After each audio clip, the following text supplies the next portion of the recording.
So the concept of a terrorist is a completely arbitrary, policy-driven definition, right? It was created so that the United States could have some sort of bucket that would give them an excuse to skip a lot of bureaucratic process to get funding approved and military equipment approved and lethal force approved. So you can skip all of that weeks of approval process if you just label someone terrorist. Well, once the United States started calling everybody a terrorist, anybody who disagrees with the United States is basically terrorist. If you take a look, I mean, let's say if you look up the list of recognized terrorist groups, you're going to have your mind blown. Yeah. It's like 300 people. Oh, it's long. It's huge. Yeah.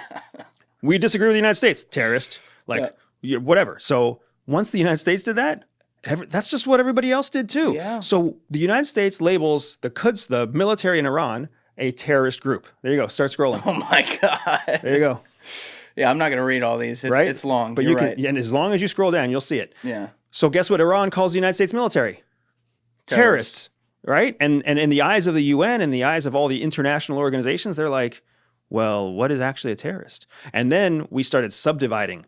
Are they like a foreign terrorist organization, or are they a terrorist sympathizer organization, or are they funded by terrorist dollars?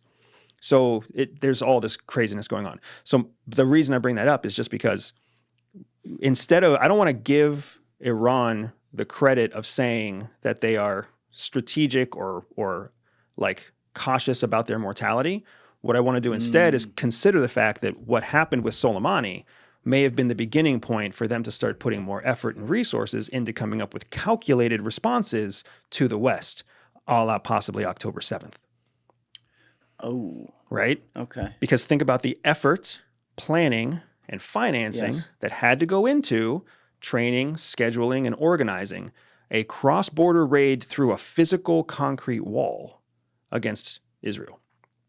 And Iran knows launching an attack against the United States, not easy. Launching an attack against Israel, much easier than the United States.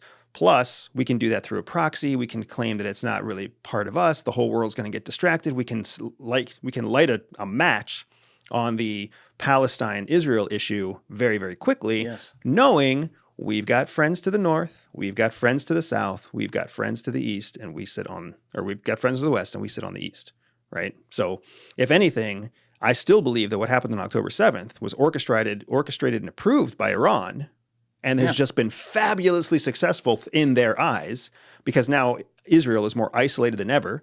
The Abraham Accords, which were serving the Sunni nations, have completely fallen apart, right? So now the U.S. lost momentum, Israel lost momentum, the Sunni nations lost momentum, and Iran has grown in terms of power, legitimacy, press coverage, and partnership with Russia and China and the growing axis of resistance.